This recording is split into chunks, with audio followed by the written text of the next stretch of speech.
Hello, folks, and welcome back to the Mind Body Peak Performance Podcast with your host, Nick Urban.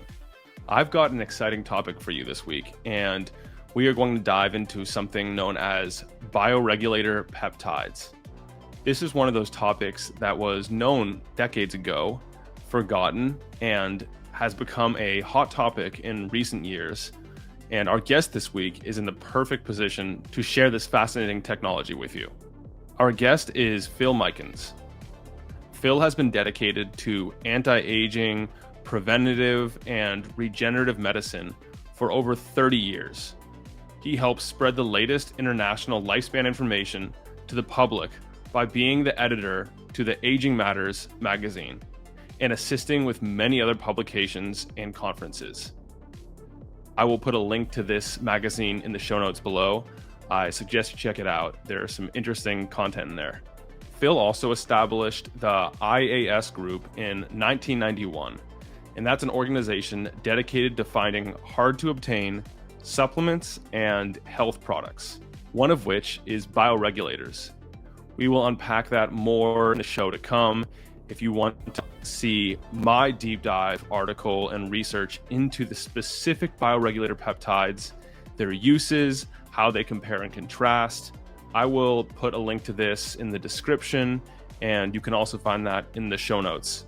So I suggest you take a look at that before deciding whether or not you want to try them yourself. And if you do, you can use the code URBAN on the Profound Health store, and that'll save you on your order. And the general show notes to this episode you can find at mindbodypeak.com/ and then the number 106. And if you've tried peptide bioregulators, drop a comment below and let us know your experience. With that out of the way, sit back, relax, and enjoy this conversation with Phil Mikens. Phil, welcome to Mind Body Peak Performance. Great to meet you, Nick, and great to be on your channel. I'm excited for this conversation because I've been diving deep into the topic of today's show. I've been doing my own research, which is surprisingly hard to find. I've read a couple of books on this topic, and there's some magic that happens when someone who's well-versed and experienced in the practical is able to share some stories and anecdotes and provide color to these experiences. So today we are going to talk about peptide bioregulators. And before we get started, tell me why this topic is not well known. And you were mentioning offline a minute ago something that has to do with the world's knowledge not all being indexed on PubMed. That's right. Absolutely right, Nick. We were talking a little bit earlier, and I've written this piece for the magazine I'm involved with, Aging Matters, entitled "Can AI Save Us?" Because every year 1 million medical articles are written.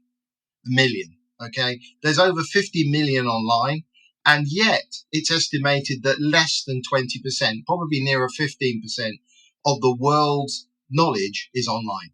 The libraries around the world are still holding massive amounts of information, and of course, it's in multiple languages. Not ignorant enough to think everything's in English.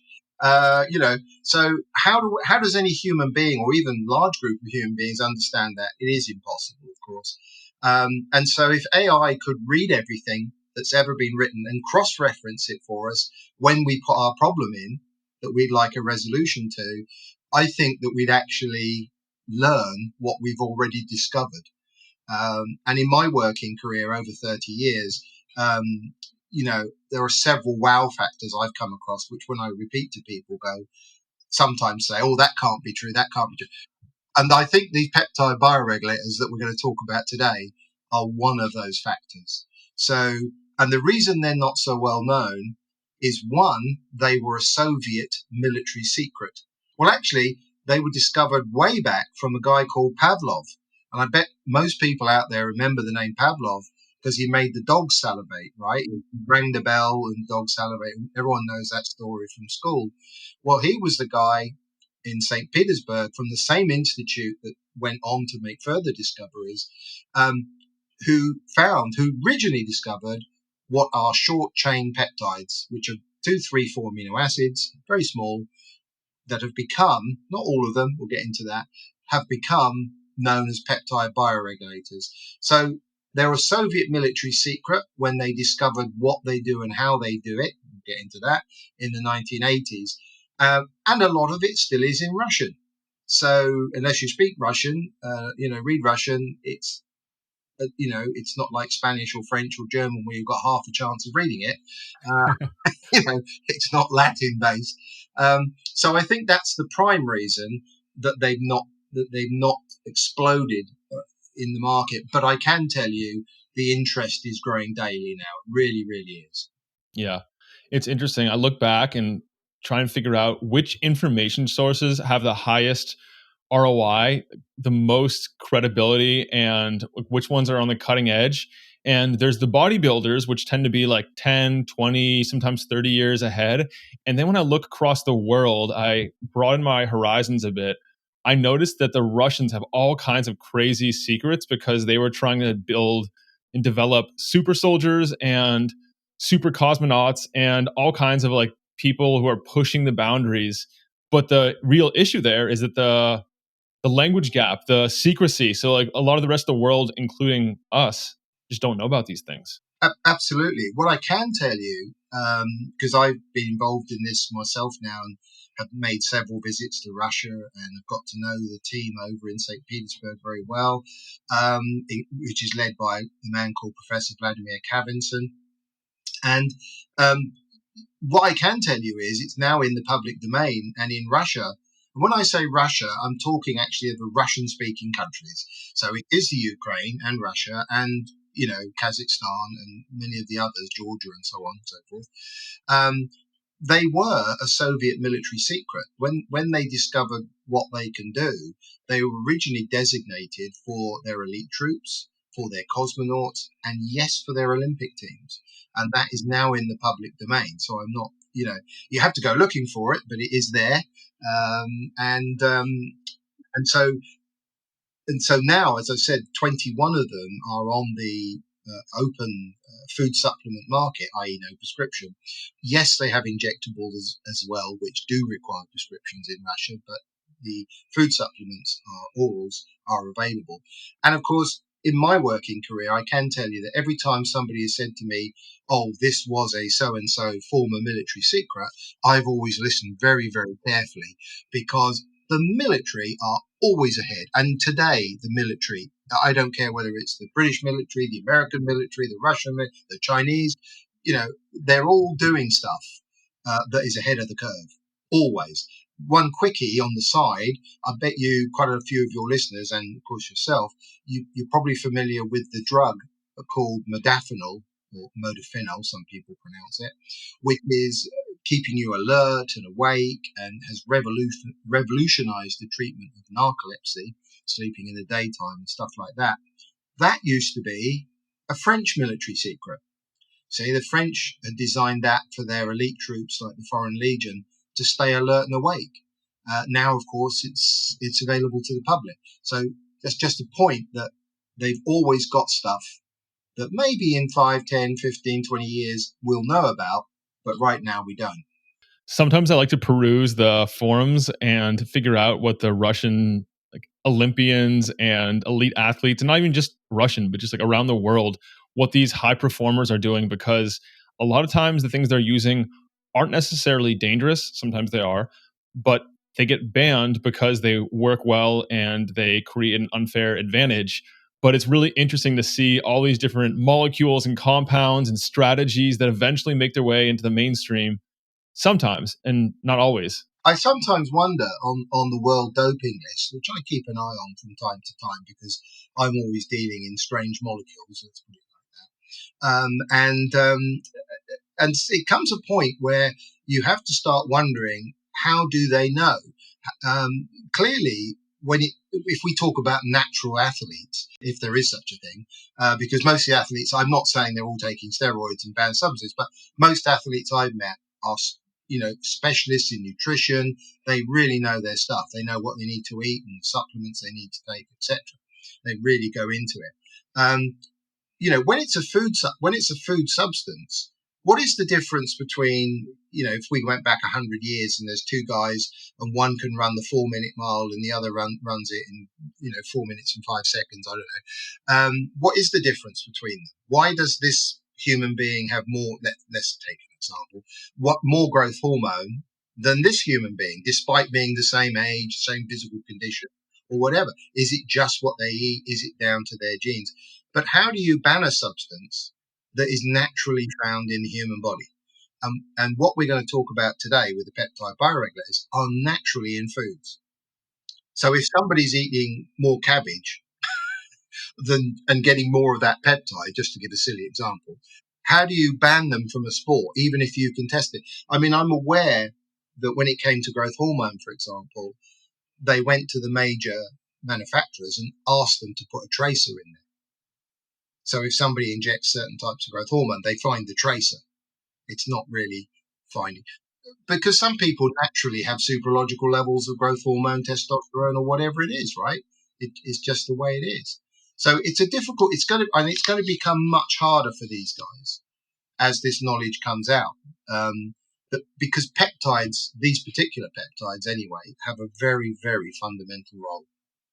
Yeah. Well, I was looking through that same list and I was surprised to see some fairly safe and well tolerated peptides on there that are not the bioregulators, like BPC and TA, TA1 and TB500, or TB4 as it's the longer fragment's called, the full thing. But that is not the topic of today. We could talk about that for hours. Instead, we're going to hone in on what you were transitioning towards, and that's bioregulators. So can you give a breakdown of what they are and how they compare to proteins and longer chain peptides?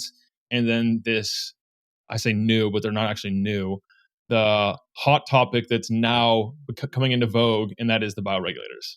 Absolutely. Well, quick 10-second biochemistry lesson, I suppose. Amino acids, I think we all know about amino acids. And when they conjoin, when two amino acids conjoin, it becomes a peptide. So that's the smallest one. So something like one of my favorites, carnosine, Carsina, not carnitine, but carnosine. Two amino acids conjoin. Some people think that was the moment in the primeval swamp. If we go back millions of years, imagine the volcanoes going off, all the bubbling mud pools, no life as such on the planet. Some people say the amino acids all floating about. Suddenly, two of them conjoin, information, instructions. So that's the smallest one you can have. And of course, the chain gets longer and longer and longer, and we start changing the names as the chains of amino acids get longer. So we could start calling them proteins. We can even start calling them hormones at some point. They're all still made of amino acids. That's the fundamental link. So to go back to growth hormone, as I mentioned it a few moments ago, 191 amino acids, extremely long, extremely unstable, which is why you can't swallow it. You have to inject that particular one. So generally speaking, as you shorten the chain, they become more stable. And at least in theory, some of them can be taken orally. That's certainly true with these 21 peptide bioregulators that the Russians, we've got studies on all of this. And there's a number of reasons why they survive stomach degradation. So that's the essential thing. So basically amino acids, peptides, proteins, hormones, and it depends on the length of the chain. Now, some of the very popular ones, like you mentioned, BPC 157 earlier, have come to the fore. I almost refer to them as the American peptides, because most of the information I read about is coming from the States. And I guess we can call these peptide bioregulators, we could call them the Russian peptides, because most of the information about them is emanating from Russia.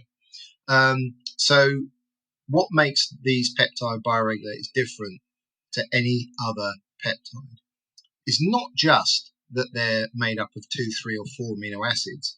And of course, you can have lots of combinations. You can take 8 different amino acids, think about how they can be 2, 3, and 4, and then a mathematician, and I'm not a mathematician, can tell us how many computations you can have. It literally thousands and thousands. I'm not saying that there aren't more of them out there to be discovered. right? It's just that this, we can only act or put our hands on our hearts and say, this is the information that we have currently. So 2, 3, or 4 amino acids survive stomach degradation, so they can be used orally. Yes, they can be injected as well, of course, and have been used, as I said, in the Soviet Union since the 1980s. I'll get into the numbers a bit further down the track. But what do they do? Essentially, they are gene switches. They are highly individualized gene switches. Okay. I think if memory serves me right, not of the 21, only one has been shown to act on about 6 genes. Most act on 2, 3, or 4. So it's very small, very precise, very precision medicine, if that's a good word to use. And so they can be target specific, which is why they've been categorized in the tissues or the organs that they act upon. So, for example, there is a thyroid PB. I'll start calling them PBs because it gets a bit long all the time. Or there's an adrenal PB, or there's the retina PB, or testes PB, or pineal PB, and so on. And we can get into what actions they have.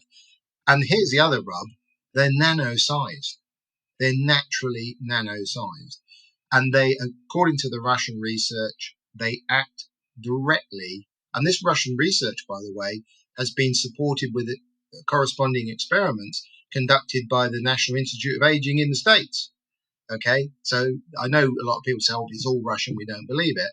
There are other organizations now, and I'll hope to talk to you about an American doctor who's been using them now for nearly 5 years, a chap called Dr. Bill Lawrence. We can talk about him and his patients and what's happened. Yeah, Phil, that's actually exactly what I was going to ask you about, because when I was doing my first research into these maybe 5 years or so ago, most of what I could find was all Russian, and it all had to do with Dr. Kavinson and his associates. And I'm wondering to myself, like, if there's not as much reproducibility outside of Russia, maybe that's a big red flag.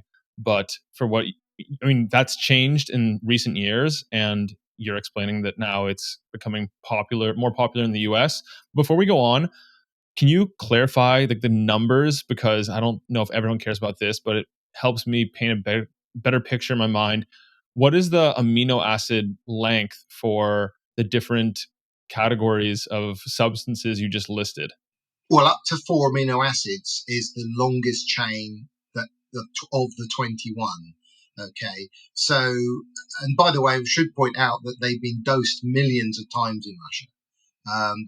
In fact, the last time I met Professor Kavinson, which was late last year, he said that he reckoned they'd been used over 100 million times in millions of people, because originally they were designed for their submariners and their missile workers, because of the proximity to radiation. And other battlefield weapons that they were aware of to say rescue our troops' health problems. If there was, for example, a laser that the Americans had developed, thankfully it's never been used. I mean, everybody's got these horrible weapons. Every country's guilty of it. That if it shines across the battlefield, you go blind if you see it. The Russians were aware of it, so they said to Professor Kavinson in the 80s, find something that could rescue our troops' eyesight if this ever happened. So they went down different paths, but that's what they ended up with. But they were kind of given a clue, because I mentioned to you that this institute in St. Petersburg, which was very prominent and well established and respected, which is called the St. Petersburg Institute for Bioregulation and Gerontology, got hundreds and hundreds of people working there, in all different areas. But Pavlov, the guy with the dogs, that's where he came from. And they had all his early research, and he discovered short chain peptides. He was the man. So it gave them a clue of something to look at. And of course, they started looking at it, and then they started finding out that these things are gene switches.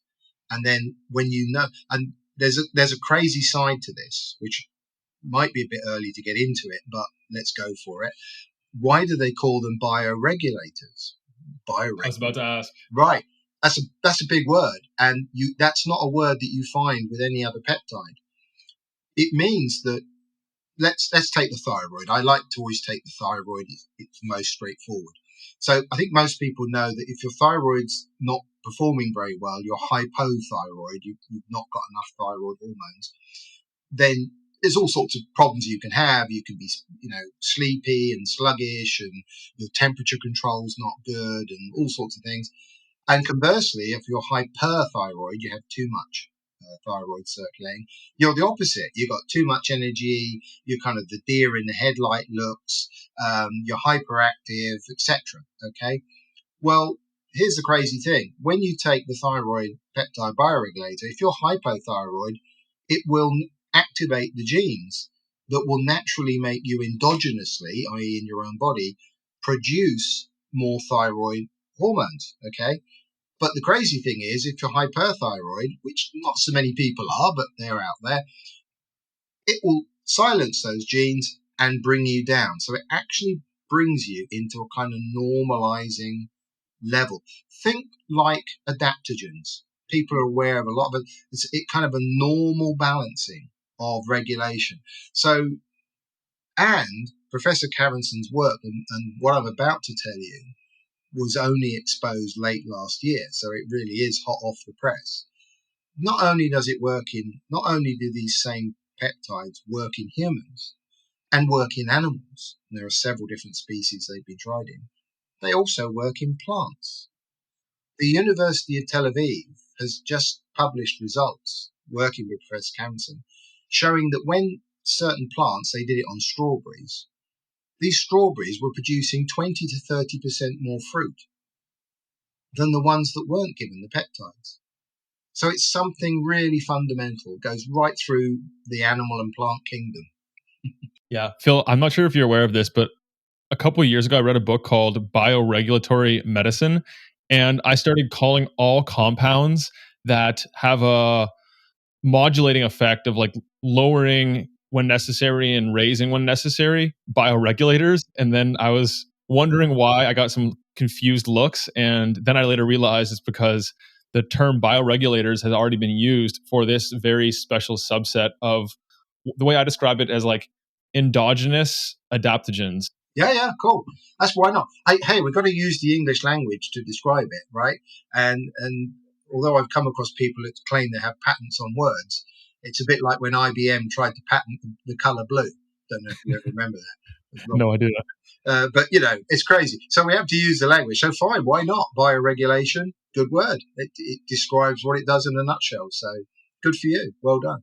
Yeah, and what's elegant about this is compared to other adaptogens, it doesn't modulate the entire body. It doesn't have like a million downstream effects. It only has like, it's much more targeted. So you can choose like, oh, I want to focus on liver health and eyesight, maybe hair. I don't know if there's a hair bioregulator, but like you can choose what you want to focus on and take the bioregulator that corresponds to that. Exactly. And I think this is where we get into another crazy thing about these bioregulators. Their safety profile is second to none. As I say, they've been used in millions of people.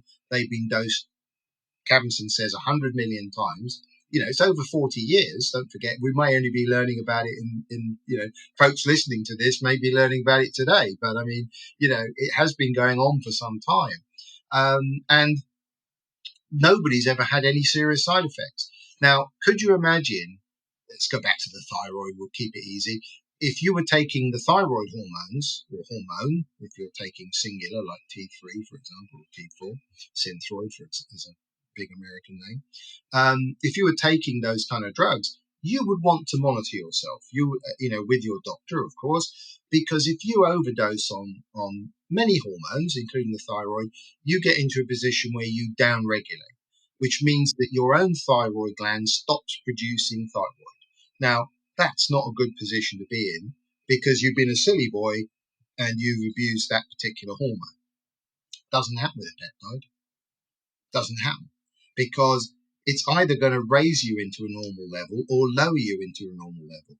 So actually, you could argue that if you're in a normal level and you take the thyroid, just keep with the thyroid, all you're going to do is waste your money because nothing's very much is going to happen. It doesn't help our bodybuilding friends a great deal, because if they want to get to superlogical levels of, let's say, testosterone, the testes peptide is not really going to help them, because should they already have very high levels of testosterone due to other reasons, then it's not likely to activate anything or make any major significance. So, but for normal folks who are aging and they want to stay kind of healthy and in without having complications, then they are amazing tools, really. I think, when I first got into this, the first time I ever heard about it myself was in 2008. I got to meet Professor Cavenson first in 2010. And I'll be honest with you, it took me 2 or 3 years to really take that leap of faith. But I'd accumulated more information, I'd heard and talked to more people. And for me, it was even hard to think that tools like this that are efficacious, that clearly have an effect, could also have such an amazing safety profile. Everything's dangerous, even water, right? Everything is dangerous to some, it's a silly one, but it is dangerous to some degree. But no serious side effects seen today. Yeah, and I love that unlike taking hormone, you're not shutting down your endogenous production by using these. You're only re-regulating. So at the same time, there's also very low abuse potential, because you're just going to be throwing money out the window if you're taking 10 instead of a dose of 2. Yeah. I mean, don't get me wrong. Bioidentical hormones especially are great tools, very powerful tools, and they need to be used with respect. And there are brilliant doctors in this world, people like Thierry Hertog from Belgium, who's pretty well known. But it's also because of the nature and the cascade of hormones. I like to refer to it as the hormone tree. And the root of the hormone tree is cholesterol, which everybody forgets. All hormones are made from cholesterol, folks. That dreaded substance that we shouldn't have in our body. Yeah, right. Let's not go there. He's a brilliant guy, but to be honest, there's so much, as you said, downstream issues with hormones. It's a complicated arena. For example, if you take DHEA, which I know is on free sale in the States, it's a controlled substance in the UK. How about that?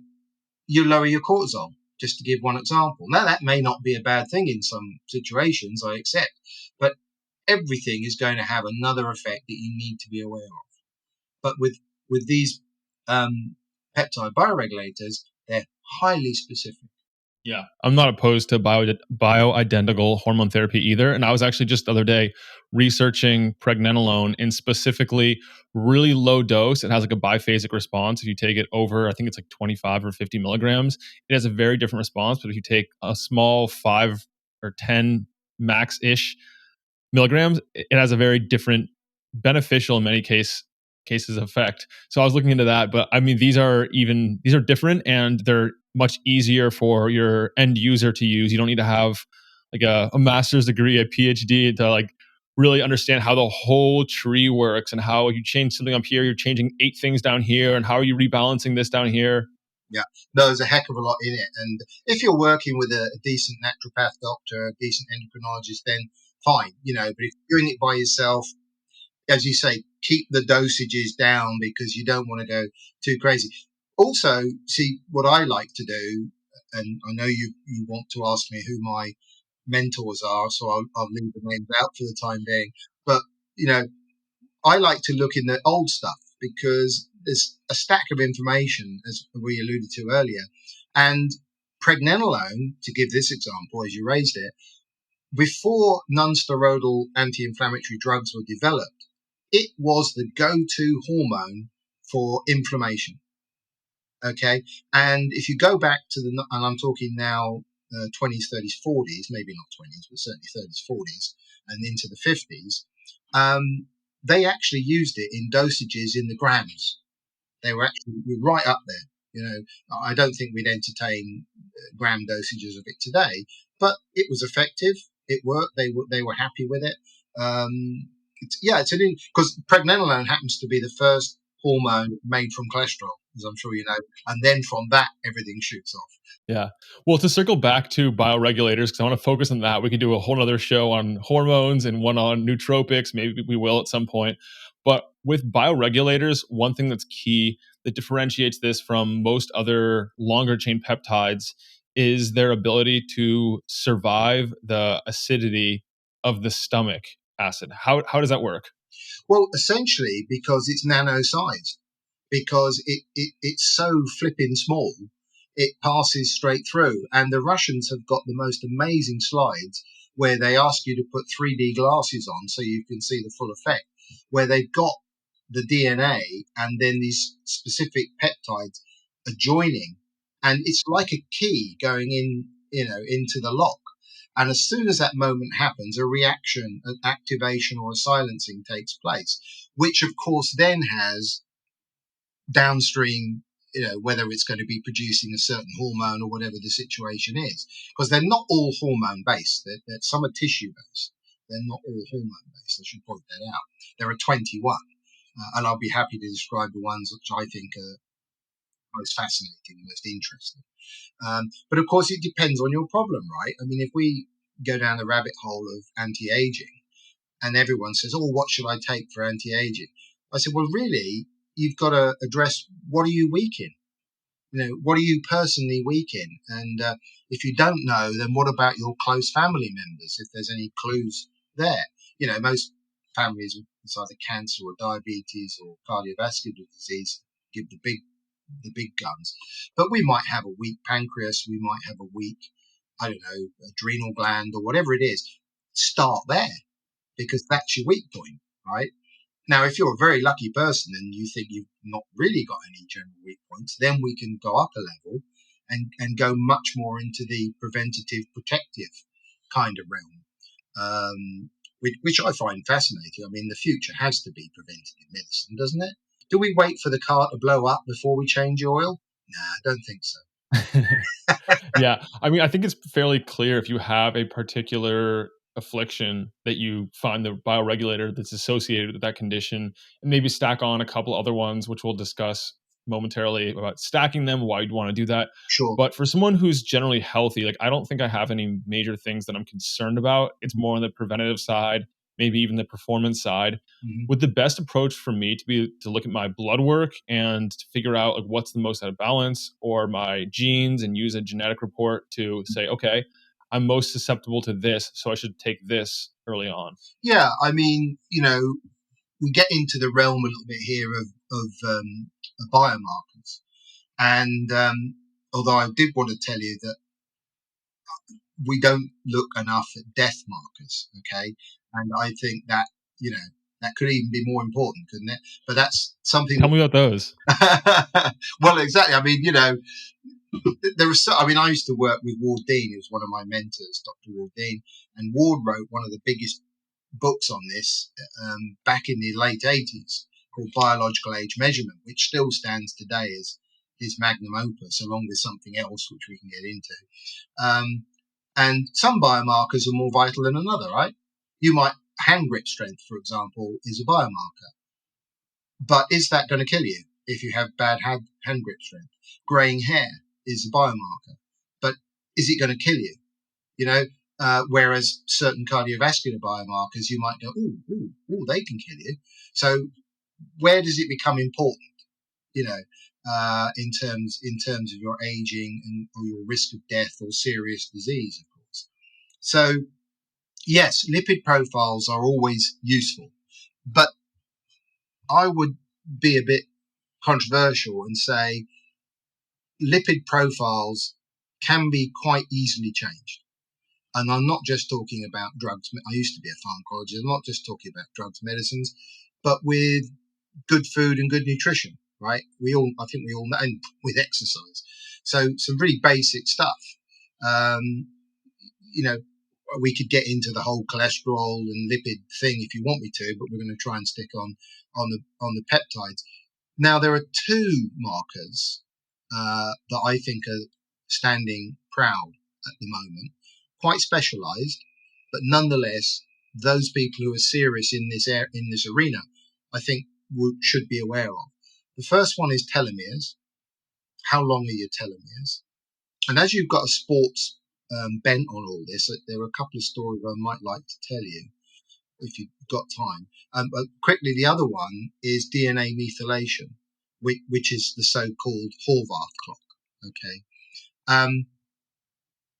Now, which one should we start with? DNA methylation, Horvath clock, so-called because it was discovered, invented by Dr. Stephen Horvath, may be the single most accurate biological age measurement we have. Okay. Because one of the challenges is, let's say you've done 100 biomarkers, you've done your hand grip strength, you've done your graying hair, you've done your DHEA level, goodness knows what else, okay? And you can get an age for each one of those markers corresponding to a general population readout. But how do you get an average? Do you just add all 100 up and divide by 100? Is that any good, right? And sometimes, your DHEA level, you might say, oh, it's marvelous, it's 20 years younger than my chronological age. But then you might say, oh, my hand grip strength's 5 years older. And you know what I mean? It all gets a bit mixed up. But the Horvath clock test seems to be highly accurate and actually something that's difficult to change. Not impossible, but difficult to change. And actually, even just changing it a few years can mean very great statistically, reducing or increasing your risk of mortality. Okay. So I understand that there are some police forces in the world now who, when they go to a scene of a crime and they find some blood from the alleged perpetrator, if they haven't got the DNA of the criminal on record, they're now looking for someone, right? So what can they tell from the blood? Well, they've got the blood group, they've got the sex of the person, they've got various other data. But what does the Horvath test give them? It gives them the age of the person plus or minus 8 years of their chronological age. So suddenly they know if they're looking for a 30-year-old, a 40-year-old, a 50-year-old. So it's a new tool that they never had before. So changing the DNA methylation could be a very, very real, fundamental biological reversal. Okay. And here's the good news. Peptide bioregulators do it. And they extend telomeres. And we can get into that if you want to. So I would suggest anyone's really serious, look at those two factors as possibly the most accurate and important, and they have general effects, right? It's going to be very fundamental across the board. You probably know, and I'm sure your listeners know, that the shorter your telomeres are, which are the on the ends of the chromosomes, right? You need them long. They're kind of protective. The easiest way to describe this is aglets. I didn't know what an aglet was until I got into this. It's the bit of plastic that's on the end of our shoelaces, yeah. right? Yeah. If that wasn't there, what would your shoelace look like? It looked like a mess, wouldn't it? It would just unravel. And that's what they literally think the telomeres are doing on the ends of our chromosomes. They're keeping it together. They're stopping it from unraveling. So the longer your telomeres, the more protective. And the shorter your telomeres, the more likely you are to see an unraveling, a destruction of that DNA and its consequences. So, and there's been plenty of people who've written books and commented on this. So if you're really into this, I would suggest, yes, you can watch your lipid levels, you can watch your hormone levels, but if you're watching your telomeres and your DNA methylation, you've got a pretty serious package there. I actually just saw recently 2 articles on both of these measurements, and they were both criticizing these forms of biological age measurement, the telomeres, because I didn't check the experimental design of either of these, but the telomeres was because there was new associations with long telomeres and really short, the longest and the shortest telomeres both having increased all-cause mortality, and then like somewhere in the middle-ish, more towards the long side, was what they deemed to be optimal. And then on the biological age side, they were mentioning that it's important and it is the best correlated figure we have, the test we have for age, And there are some researchers who were remarking that it's not the end all be all. And at the same time, it's one of the now, 12-ish hallmarks of aging, but I also think it's one of the most important hallmarks. And if you look at the predictive power of it, it's much higher than everything else we have, at least for the right epigenetic methylation algorithms. And the algorithm makes a huge difference. There's all kinds of different companies doing it. The best commercial one I've found was Ryan Smith of True Diagnostic and their True Age Clock, I believe it's called. When I tested that last, my biological age was 18, so fairly young. But I'm curious to see how that responds after I do a course or multiple courses of bioregulators to see if that. I mean, okay, there's some very good points you've raised there, Nick. You're absolutely right. It does depend on which lab you go to. It does not, whatever you're testing, whether you're testing your DHEA or your telomere length, where do you go? And I'm not going to mention any names, but there are certain labs when it comes to estimating biological age who incorporate your chronological age as part of their formula, right? Yeah.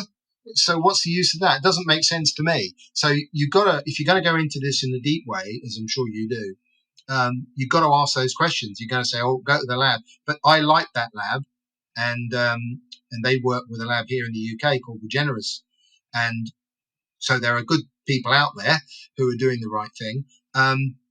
So I totally get what you're saying. Totally, that's absolutely true statement. Yeah, and that was something that Ryan mentioned specifically, that they do not use your chronological age or calendar age as one of the parameters because that ruins the point. But now on the bioregulator side again, that's what I want to focus on because it's really fascinating, and I'm sure people are going to start Googling this and trying to figure it out as soon as they hear the potential of these. And there's a couple important things that we can cover when you're going to use them. First of all, when I was doing my research, I came across a ton of different really short chain peptides, like 2, 3, 4 dipeptides, tripeptides, whatever it is when it's 4. And I saw like a subset of them called Nature's Marvels. I saw another subset, I'm not sure if it was the same, called Cavinson's peptides. And then there's a bunch of others that aren't actually either of those. So we'll start there. And then I also want to make sure we cover the difference between the natural peptides or bioregulators and the synthetics, because that was another important distinction. Absolutely. Well, this is a problem that's probably going to get worse as time goes on when people wake up to what these things are. And I'm sure there'll be lots of copycats in the arena.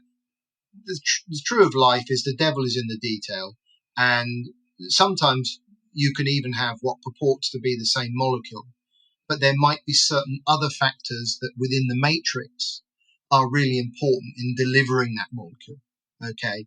So in my working time history, I've always tried to work with the originators on the grounds that if we use the same substance in the same way, we're likely to get the same results. We certainly hope so.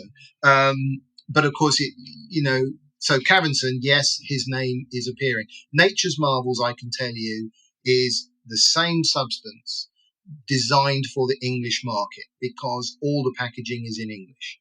Okay. And there are moves afoot to have it made in different countries.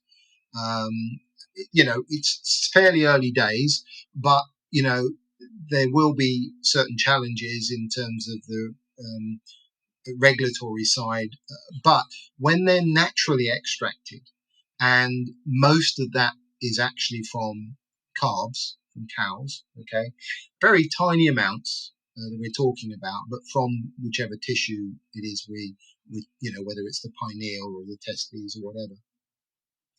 There's more of an argument for saying that's natural because not saying nearly everyone, but lots of people eat beef, right? So there's a good argument for that being a food supplement. When you go synthetic, you can have exactly the same molecule, but it's now being produced in a laboratory. This is purely from a regulatory standpoint. You understand what I'm talking about now. But the original Russian products are available. Unfortunately, there are so many names, it's like learning a new language. And unfortunately, what they also did is they named a specific peptide a different name if it was synthetic, a different name if it was natural, a different name if it was injected, a different name if it was sublingual, a different name if it. So it gets really crazy. It gets really crazy. When I'm talking about them, I just go to the tissue. So I say, this is the pineal, this is the thyroid, this is the testes, this is the. And if people then want to know what the brand names are, then I can reel them off if they really want to know them. There are 2 or 3 prominent companies in the field who are doing this right now. And there is one company out of Italy that is mainly producing synthetics. The Russians are mainly producing the naturals. And Nature's Marvels at the moment is all naturals as well. The injections, by the way, are hard to obtain, not impossible, but hard because the companies that actually produce them in Russia don't want to export them. They're worried about their liability. But that doesn't mean to say you won't find pharmacies and other outlets that will sell them to you.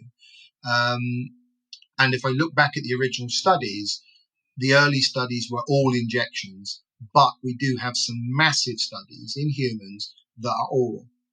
And also we have Dr. Bill Lawrence out of Atlanta, who has, with 120 patients over 5 years, has shown all the results, has published his results, and we put that in our magazine called Aging Matters, on his American patients, proving that there were all sorts of changes, including improved DNA methylation and longer telomeres.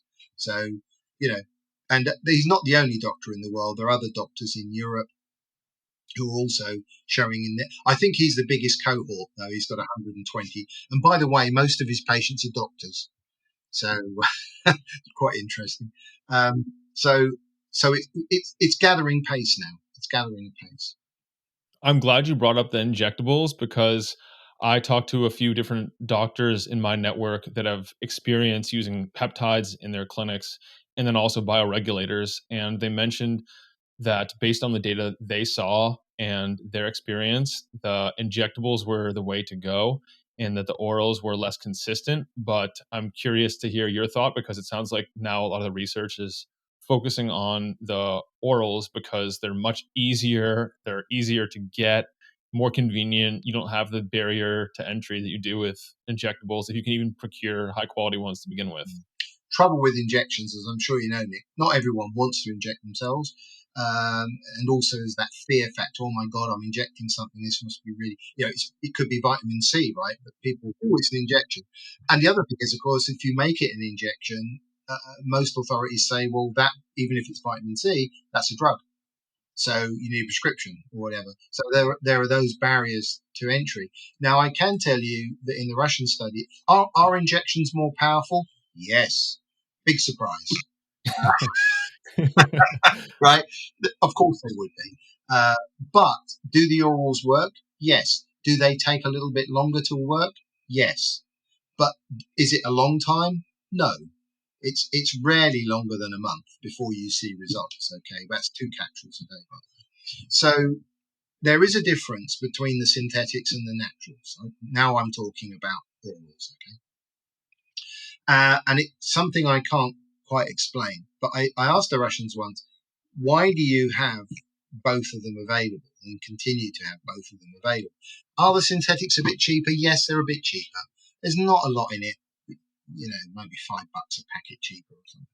But basically, they said to me, the synthetics work faster. And the group they have a grouping name as well. Like I say, it's learning a new language here. They call them cytogens. Now, that refers to all synthetic peptide bioregulators. So they work faster.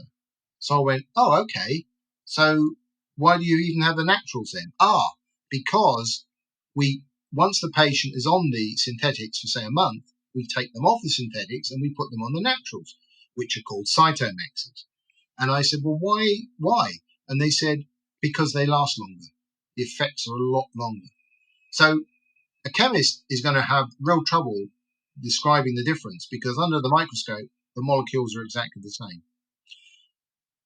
I think we're getting into the rabbit hole world now of frequencies and vibrations and the matrix. Because there are instances, for example, even in pharmacology, you have a receptor here, you have, let's say, a hormone en route to a receptor. It hasn't arrived, it hasn't interlocked, but the receptor's reacted. Well, how can you, chemically you can't explain it? But if you would accept that the frequency had arrived, then you would accept it. Okay, so I think it may be frequencies here, folks, which is a whole new world. But that's how they use them in patients who have medical problems. They put them on synthetics first. Within about a month or so, they take them off and put them on the naturals. Okay,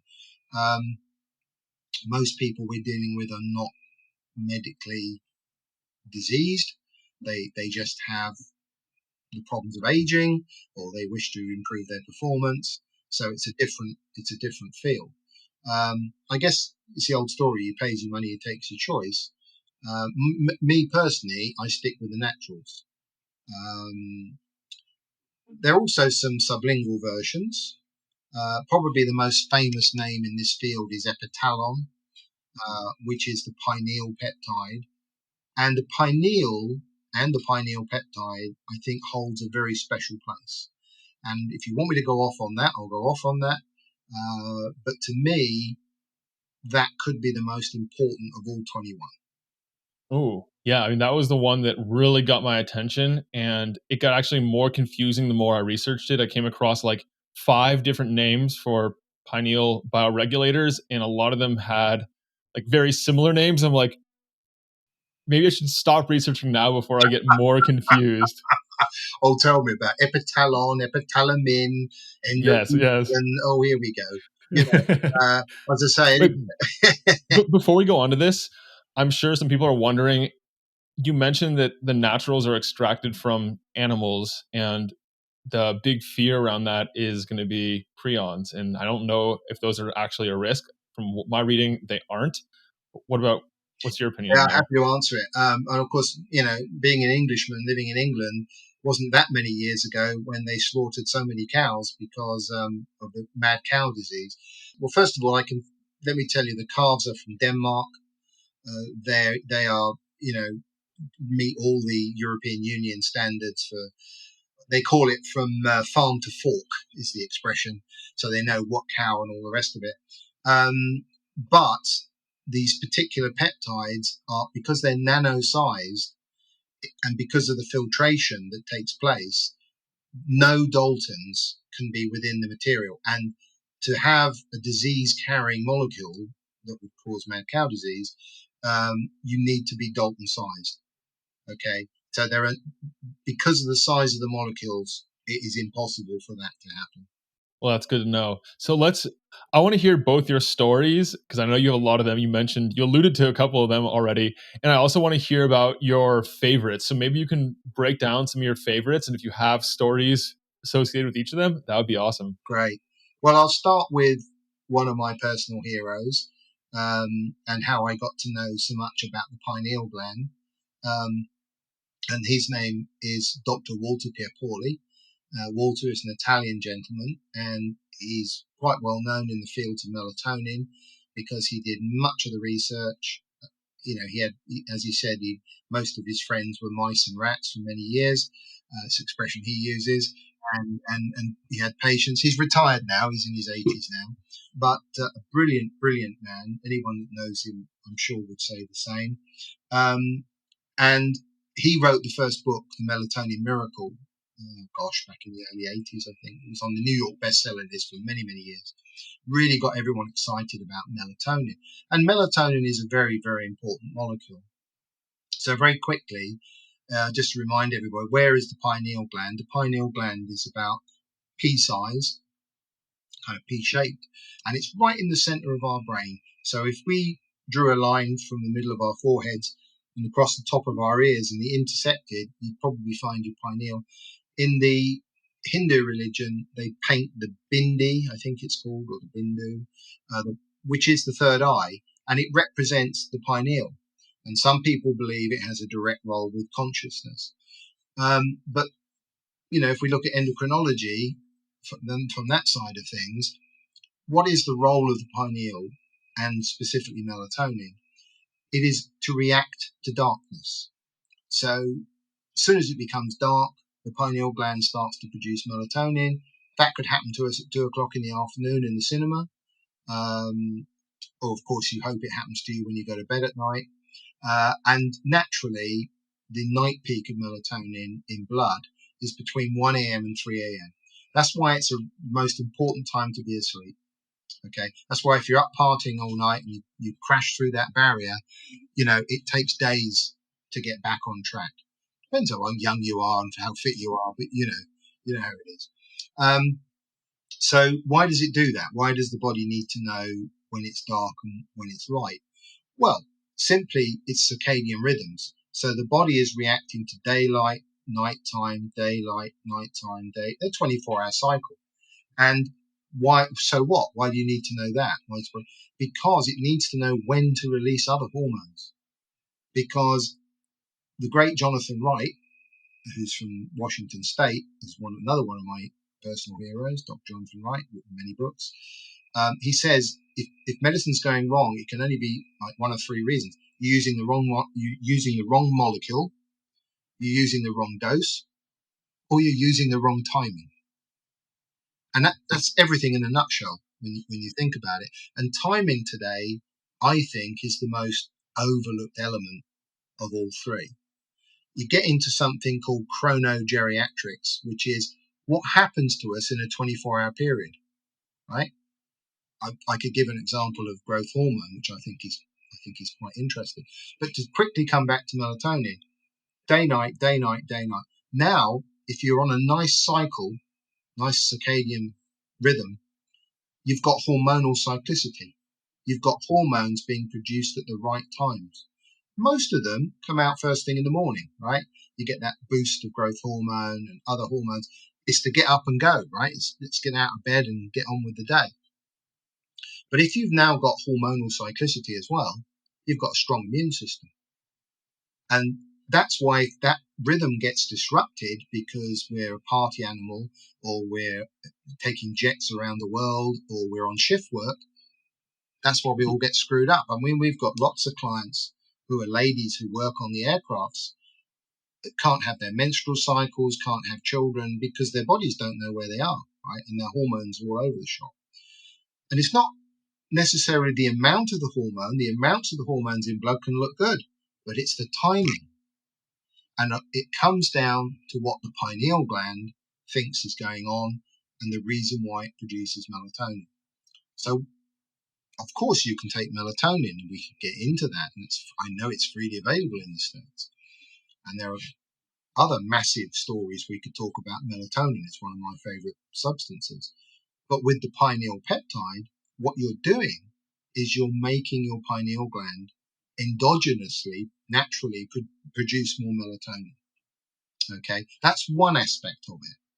I do believe it is also, I'm talking about the peptide now, it is also possibly the main PB responsible for lengthening telomeres.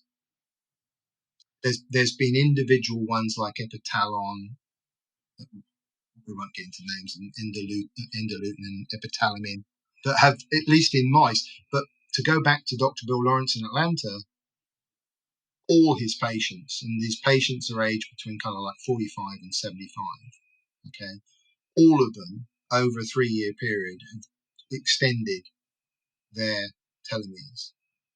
And there's one patient who did the best result, and he improved his telomeres by 9 years. And it happened to be me. Wow. Okay, I'm not going to release it. I didn't start in a good place. I managed to have an accident in 2017, and I damaged my left foot, and they put me on antibiotics for 3 months, and it really set me back. And I've been recovering more or less, I think I'm over it now, but took me a solid year to feel myself again, to feel normal again. Wow. But I seem to be making progress, because I'm now, rather than accelerated aging, I seem to be bringing it back. So, but on average, to give you the average for all 120 patients, I happen to know the figures in my head, 4.67 years in biologically reversed. So, with how many capsules is this? Well, this is typically 2 capsules a day for 10 days every month.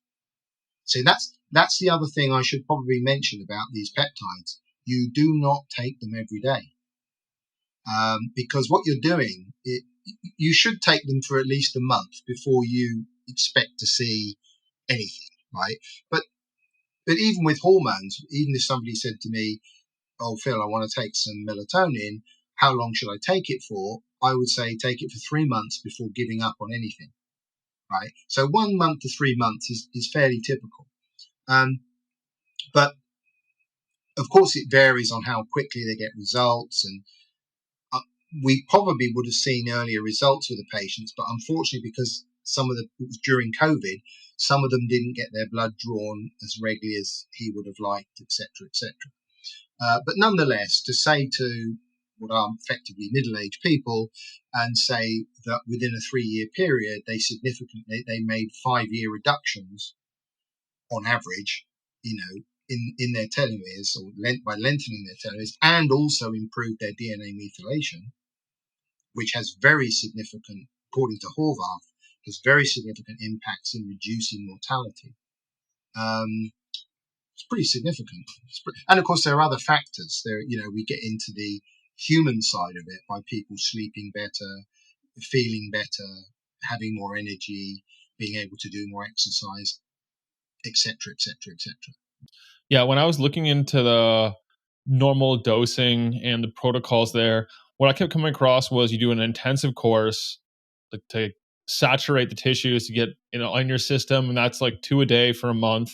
And then after that, I think it said that, like, what I saw was every 3 months you would take 10 days of 2 a day, and then you take another 3 months off, and you wait until the next.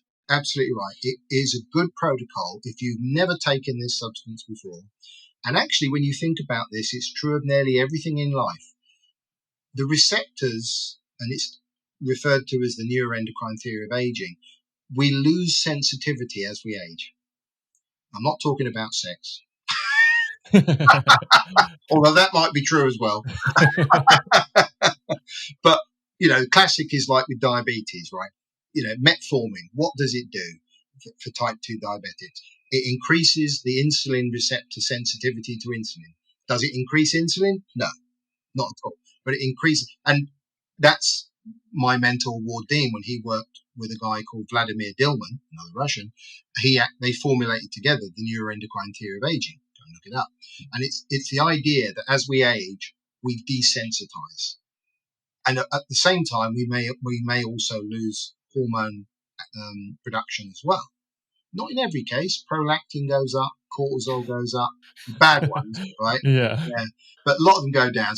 But if you're losing sensitivity as well, then you're not getting the same bang for your buck as when you were 25 or whatever. So I think that we can get some improvements in that area as well. There are combinations that Cavinson recommends, typically 3 peptides. So I actually did an interview with him some years ago, and we put this in the Aging Matters magazine. So he listed about 20 problems and said these 3 peptides, these 3 peptides, these 3 peptides. And there was one common denominator for them all. Okay. And that was the blood vessel.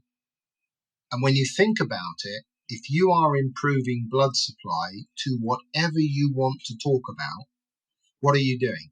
You're improving nutritional delivery, and you're improving toxic removal.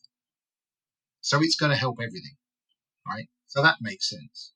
And there are a few things in my personal regime that I put at the top of the scoreboard.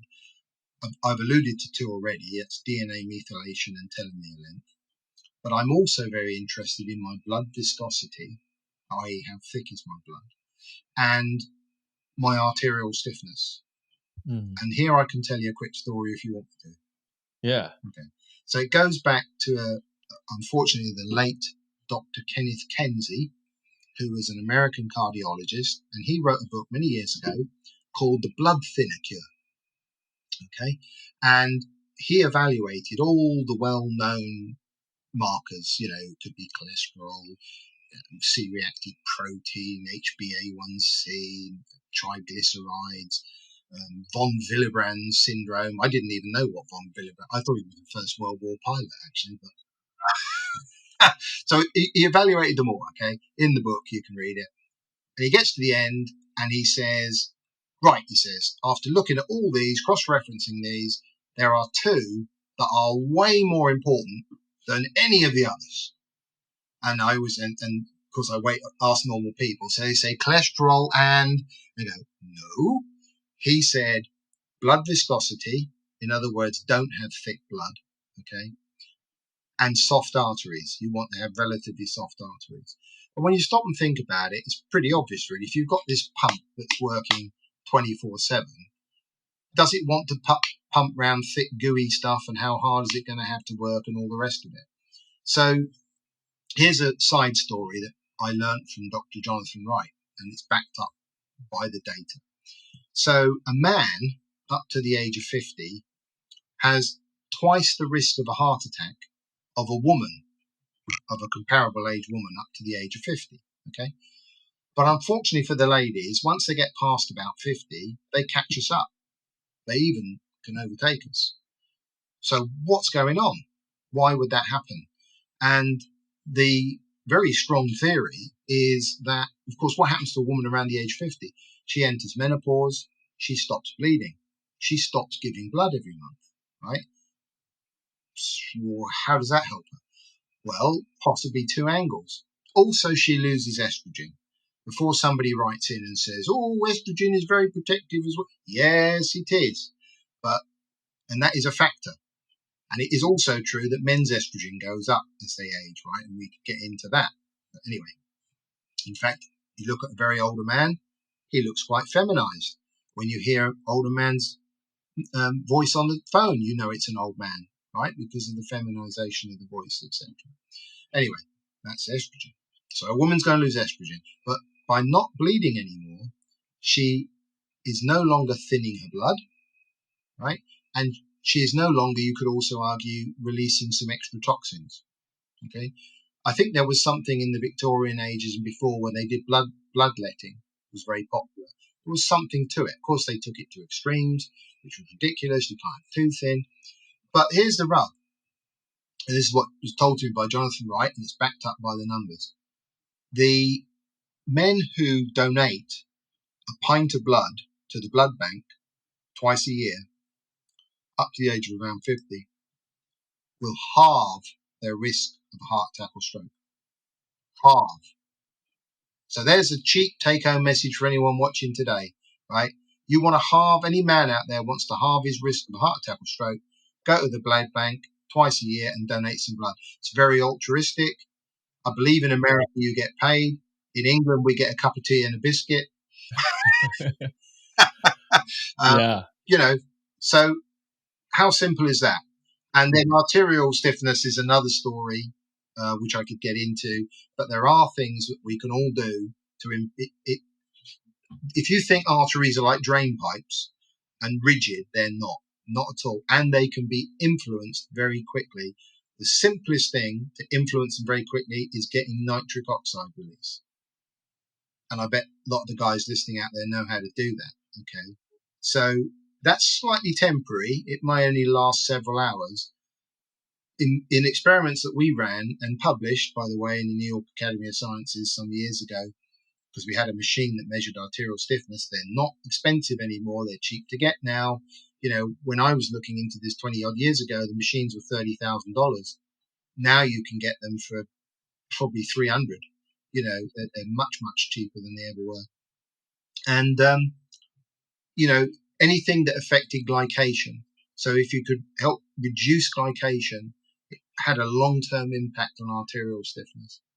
So hope there's that couple of stories of interest. Yeah, there you go. I've been donating blood about twice a year, mainly to reduce my ferritin levels because it's a commonly elevated biomarker and it's inversely correlated with health after you get even like at the top of the normal range. So I've been doing that for that reason, and it's also altruistic. And I didn't realize that it might have other benefits too. But how do you measure your viscosity of your blood? There is a very expensive machine called Realogics out there. I don't even know how much it costs now, but when I first looked at it, it was a lot of money, where they take a sample of your blood and it's very carefully pumped through a right angled tube, and it measures the speed at which it moves through. Okay. But I have a theory. When you give blood, you're lying there and the old gravity pump is going tick tock next to you, isn't it, with the bag on it? Yeah. And I often ask the nurses, used to say, what's the difference in the time? And they used to say, oh, we get a young girl in here. She's in and out in 2 minutes. Bang, bang is a pint of blood. But we get an old man in here and it's 20 minutes in the chair, So I think, although it's a pretty rough guide, if you are doing it, they time you anyway. Ask for your time. And just keep a note yourself. And I bet you that as long as it's fairly quick, you've probably got quite thin blood. But of course, if you see the times going up, you might conclude that your blood is getting thicker. It's a very rough guide, but it might work and it's free. Yeah, I don't want to take us down a rabbit hole here because we still have a little more to cover on bioregulators, but I went to an event here in Austin recently and I was talking to the folks, the Simplio3 folks who do ozone IVs, and they had a peculiar observation, and that was that carnivores had much thicker blood and they had trouble starting the IV and they had trouble like getting the blood to circulate. And it wasn't just a one or two time kind of thing. It was continuous. And that was people who were eating like a fairly clean nose to tail carnivore diet. So some food for thought there, and it might work great for some people, but it seems like it's a restrictive elimination diet that perhaps may be negatively impacting blood viscosity. No, it could. I mean, actually, I told you about my friend Walter Pierpoli. Another one of Walter's comments used to be a pig. He used to say, eat everything, he'd be a pig. By the way, his description, I must tell you, because he was full of lovely stories. He is full of lovely stories, I say. He's an Italian gentleman. So, of course, when Italians talk, it's like listening to music anyway. And he would say, he used to say to me, Phil, think of the pineal gland like a conductor of an orchestra. This is the endocrine orchestra. He said, if we don't have a conductor, what does the orchestra do? It makes noise. But when we have conductor, it makes music. Yeah. So I hope people can get the power of the pineal gland right there in the center of the brain could affect all the hormones in our body. That's how fundamental it is. Yes. So that's a big one to remember is the pineal gland bioregulators. The blood flow bioregulators stack with just about everything. Yeah. And then there is a story that I've heard you tell about, I'm not sure if it was one of those two, but Siberia. Do you know that story? Yes, I do indeed. So one of the biggest studies that has probably ever been done in terms of, looking at thousands and thousands of people took place some years ago in Siberia of workers from Gazprom. So these were people who work in Russia's oil and gas industry in Siberia. Right, so this is pretty tough stuff, right? This is not office workers in New York, okay? These are people already living a tough life, and they had over 11,000 people, and they took about, if I remember rightly, about 3,000 of them, and they gave them some vitamin pills, right? And then the other sort of 9,000, they gave them principally 3 peptides. Okay, and they gave them the pineal, the blood vessel, and the thymus. Okay, and they then, after a year, they evaluated these groups of people, and they found that the people in the peptide, or let's put it the other way, the people in the non-peptide group, i.e. the placebo group, they had, no, let me do it the other way around. Sorry, I do beg your pardon. So the people in the peptide group, they had 1/3 of the morbidity and 1/3 later on. So it had 1/3 less, 2/3 less problems, right? They only had 1/3 of the problems. This was after 1 year. Now they then ended up taking, and by the way, most of these people were aged between sort of 40 and 60. Okay. So we move on. Then they moved on to about 6 years, and they still started following a few thousand people. And up to 12 years later, they were still monitoring 1,000 people. Okay. Now they did reduce the peptides, I think, in the N group of 1,000. And now we're talking about people who are aged between 60 and 80, right? Because they moved on, obviously. And by that stage, I think they were only taking the pineal. But once again, now, right, not only did the peptide group have 1/3 of the morbidity, they had 1/3 of the mortality. So the protection seemingly here is immense. You know, can you name me another drug that, has a chance of making two-third chance of making you live longer and without disease? So it's immense. It's huge. So you take that course and then eventually you drop down, take a smaller course. I wonder what would happen if they were to completely stop after, say, like 3 or 4 years. What kind of benefits would persist? This is a good point, and the short answer to that is I don't know, and I'm not sure anybody does or work from the data. But that is a very good point, as you said, and we should just elucidate on a little bit more.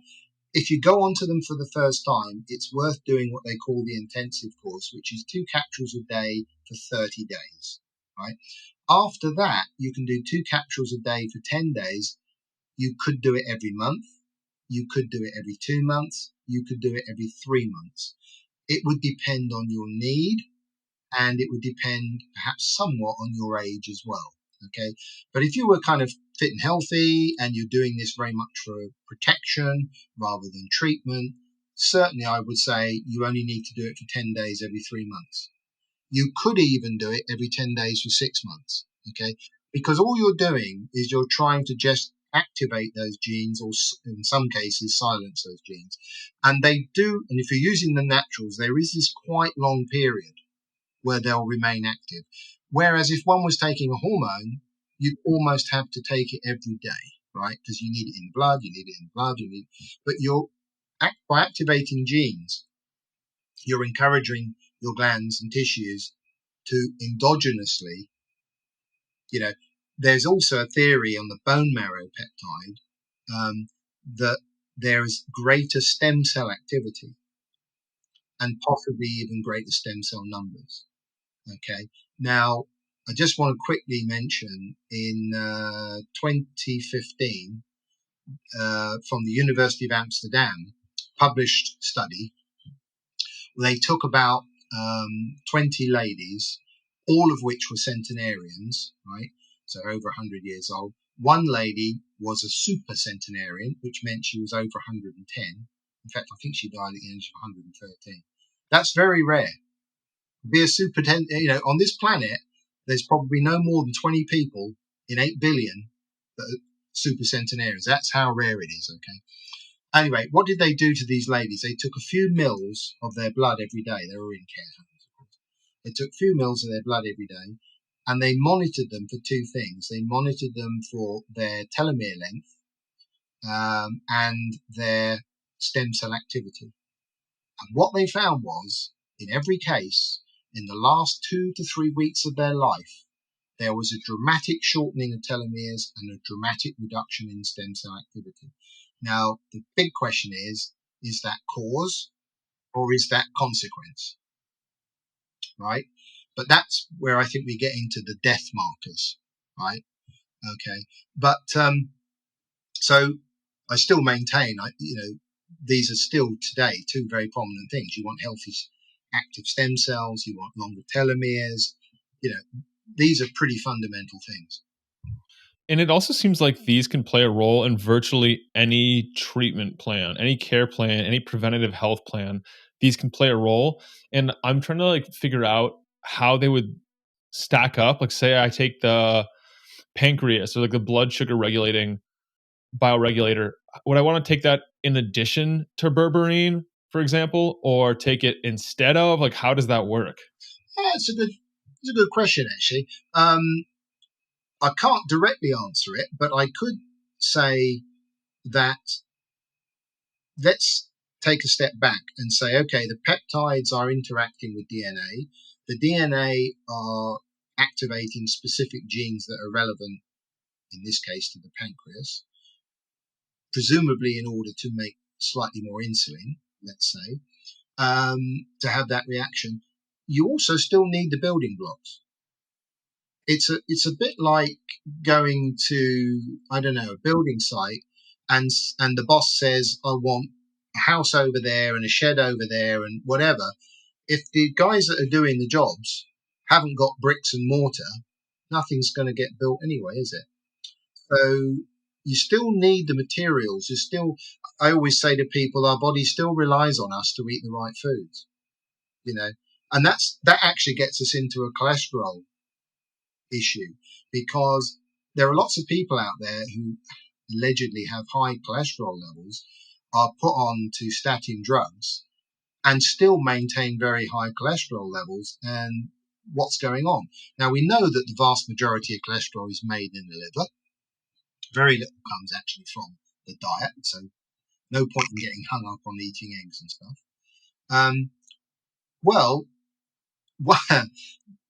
you have to methylate the cholesterol to get pregnenolone, to get DHEA and testosterone and progesterone, and it's like a tree, and branching off into the 400 plus hormones that are known about. So how do we methylate? Well, principally it's with the B vitamins and enzymes, and some of the key B vitamins, of course, are B3, B6, B12. B3, niacin, specifically niacin rather than niacinamide, is well known that if you take like 500 milligrams to a gram a day, you watch your cholesterol levels come down. Now, how can that be? Well, is the problem of high cholesterol nothing more than our body's attempt to make a hormone in the tree somewhere, and because we're not eating the right foods to methylate it, what can the body do apart from make more cholesterol? Okay, that is one theory. The other theory, which was told to me by Dr. Rich Lippman from Hawaii, who was nominated for the Nobel Prize for his work in free radicals, cholesterol, after melatonin, is the most powerful free radical scavenger our body makes. More than glutathione? Well, that's up there as well. But you've got these are the top of the tree, right? So is it a case that there is a free radical fire going on, possibly superoxide or hydroxyl radicals, which can happen, through the mitochondria and the production of oxygen and all the rest of it. And they're the nastiest ones that our body makes naturally, okay? So is the body reacting to that, saying there's a fire over there, let's get some cholesterol up to it and put the fire out? And although I haven't seen studies where people have taken the right free radical scavengers and watched their cholesterol down, some years ago I actually gave a lecture in London, and I made that point I just made to you, is high cholesterol nothing more than the methylation factors not being present? And I showed data from people who took niacin and other enzymes and watched their cholesterol come down. And unbelievably, a doctor following me by the name of Sergey Zugan, nice guy Sergey, he's written lots of books, he came on stage. He said, I don't believe what Phil's just done. He said, because I'm going to give a lecture. He said, and this wasn't arranged. It wasn't arranged at all. He said, I'm going to give a lecture where I'm going to show you that when I give patients certain hormones, I watch their cholesterol come down. So it was like a wow, So it could be, couldn't it? Yeah, one thing I learned, I think it was last year, is that if you have really high cholesterol, one of the first things to check is to make sure you're getting adequate natural sunlight. And a lot of times when you are, that will drive cholesterol down as it's synthesized and converted into other hormones. Could be the body's cry for D3. It could, Yeah. because of course that needs to be manufactured from cholesterol as well.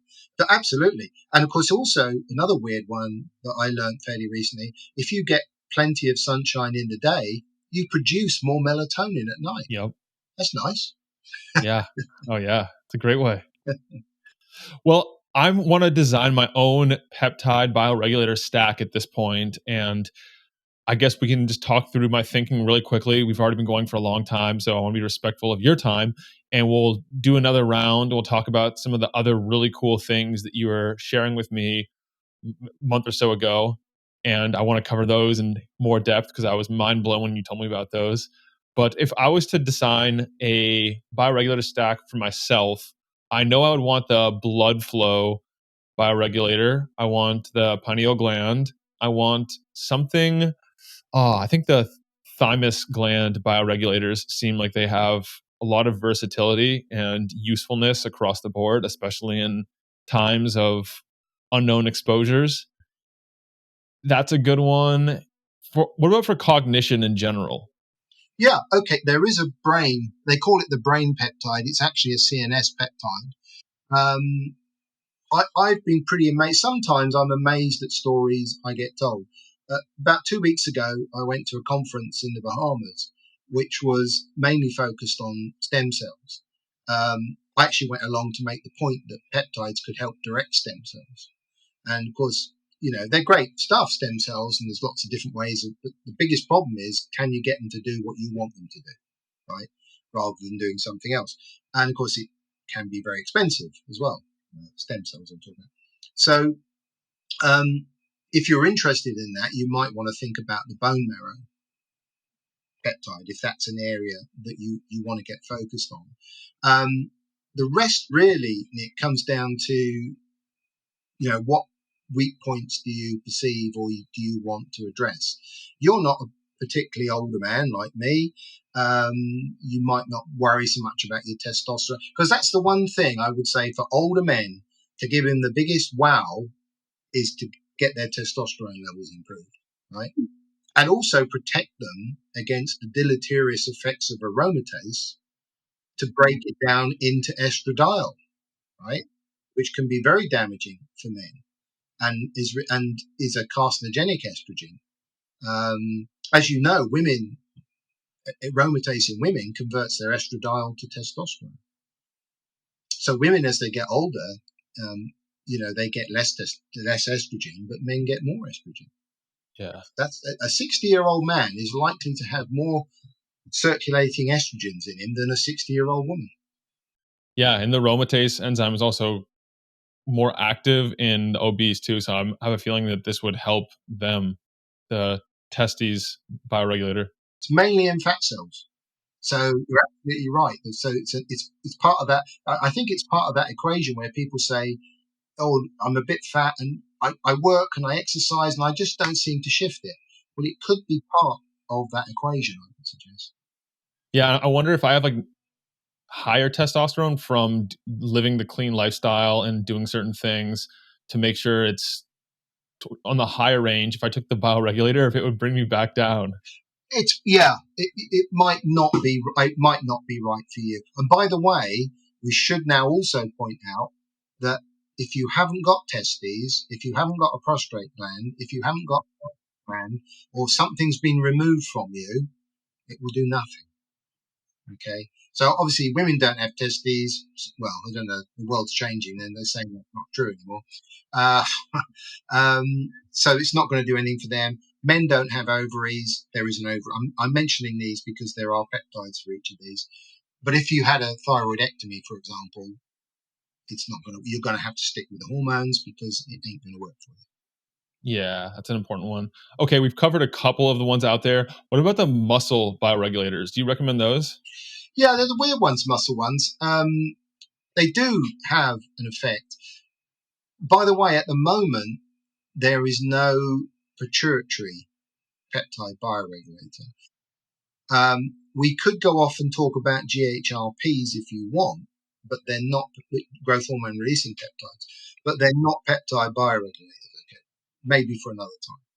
So what was interesting is I did an interview again with Professor Camson and his team a couple of years ago, and I specifically asked the question: how did the Olympic teams use this? And what did they use? And to my great surprise, they didn't use the muscle. They used all kinds of others, including the kidney, the liver. Now, what was their predominant focus, and this is also true of their cosmonauts, is they wanted to get their post-recovery as quickly as possible. And there was a fascinating story of the Russian gymnastic team in London at the London Olympics, which was, I don't know, 10 years ago, something like that. And they won gold. And these girls are like 20 years old. You know, they're young, super fit. Here are the gold winners, for God's sake, at top of their game. And of course, they had been through an intense exercise regime leading up to the Olympics. And when they got back home, having won the gold, they were pretty exhausted. So they decided to run some tests on them. And to their horror, they found that their telomere length was equivalent to a 40-year-old. Wow. Now, they put them on various peptides and they recovered very quickly indeed. I mean, they recovered in weeks. And they do the same thing to the cosmonauts because they come back pretty, they go up for months or a year or something and they come back and they have great trouble. But of course, many of these PBs are inducing protein synthesis. That's why they recover so quickly. And it's just a reminder. I mean, the name is hormesis, which is mild stress. So mild stress is good. I mean, that's what exercise is. But there is everything in life is the curve is either U-inverted or bell-shaped, isn't it? And you always want to be in the middle, right? Because too little or too much is going to overstress you. And by the way, if you want to talk about aerobic exercise, go look at Rich Lippman's book. I mentioned Rich earlier as a free radical expert. He wrote a book. It's still available on Amazon called Stay 40. And he talks about how free radicals affect us, the defensive lines we have. We have 3 defensive lines naturally in our bodies, okay? And in the book, there's a bunch of people, and they're wearing their underwear, and they're all a bit flabby. They're 30, 40, 50 years old. They're all a bit flabby, and they decide to do aerobic exercise for a year. And you're reading through the book like that. And then you turn over a page, and here are all these same folks again. And now, to a person, to a man or woman, they look better. And you think, well, there you go. That proves that aerobics works. There we go. But if you're not observant, you don't see their heads in the second pictures. You only see their bodies, and the bodies look better. You turn over the next page, and you see their heads. And to a person, they look 10 years older because they're doing lots of heavy aerobic exercise. Oxygen is a dual-edged sword. They are older people, and they weren't doing the right things to protect themselves against that damage. So their bodies improved and their faces didn't. Wow, what a trade-off. And I have my qualms about long, steady state chronic cardio for that very reason and plenty of others. That is a whole nother topic of conversation. But it's cool to hear. Yeah, I think anyone who's putting themselves in environments where they'll be subjected to a lot more stress than usual over a prolonged period of time, maybe not a day or two, but like weeks or months, these could be really helpful as that like endogenous adaptogen to make sure to bring your systems back into balance and make sure you're not falling prey to what can happen. And Phil, we've already been going for an hour and 33 minutes so far. We still have so much more to cover. I will save all of the rapid fire questions for you until next time. But thank you for covering all this. And I think if I remember correctly, that bioregulators themselves, a course, is not that expensive. No, it isn't. Typical. I mean, there are 3 different price levels for the orals. The most expensive is the pineal, and you're looking at about $60 to $70 for them. If you take them every month, then it would be about that every month, and they come down to sort of $60 and even $50 But of course, that could be every 3 months. That wouldn't be. I'm not going to mention any other names, but there is another very well-known supplement out there that has 2 clinicals behind it to extend telomeres, and that runs at $600 a month. So, so in that respect, and the fact that you don't take them every day, it makes them very reasonably priced, I think. Yes, and some of the more common peptides can be hundreds, if not thousands of dollars per month that go for often 8 weeks every single day or multiple times a day. So it's a very different protocol. And I believe that you guys carry some of these on your website. Is that correct? Yeah, we do. We've got, I think, all 21, and we've got some synthetics as well. I think 6 or 8 synthetics. And we've got some choices. We also have some sublinguals. We do other peptides as well. These are not the only peptides we do, but I am very excited about them because of their amazing long history that we can go back to, and their safety profile, and ease of use. It just makes them kind of win-win-win, really. Yeah. And you have an excellent magazine, also the Aging Matters magazine, jam-packed full of information, and it ties in very nicely to this whole conversation and the next conversations we're going to have. So I will put a link to that in the show notes of this episode. And I also believe that we arranged a discount for Mind Body Peak Performance listeners. That's right. We have indeed, Nick. And I know they'll be in your links below and everything. So if folks want to get into this, find out about it, use your code, get themselves a nice discount. That's the place to go. Yep. And we'll try and set up the code URBAN if that works. Great. Cool. Well, Phil, any parting thoughts until we return for round 2 to cover more of this and a lot of other new stuff? Yeah. Stay happy. Stop watching the news. And and all will be well. Yes, that's perfect. And I've heard, rumor on the street is that one of the biggest deterrents to these molecules having the best possible effect is massive stress burden. So if you can lessen your stress burden in any way, you're going to experience more from this. Or even if you don't use peptide bioregulators, you'll have a higher quality of life regardless. What a good point you've made, Nick. And I've got to say this. We know stress is the number one thing to shorten your telomeres, right? And I learned something some time ago. We can all be concerned about things, right? We've got to be alert and awake in this world. And it's fine to be concerned about things, but don't worry, because there's no point damaging yourself, because you won't be able to help anybody. Yeah. Well, Phil, this has been a blast. Great, Nick. Been a pleasure. I'm Nick Urban here with Phil Mykins, signing out from mindbodypeak.com. Have a great week and be an outlier. I hope that this has been helpful for you. If you enjoyed it, subscribe and hit the thumbs up. I love knowing who's in the 1% committed to reaching their full potential.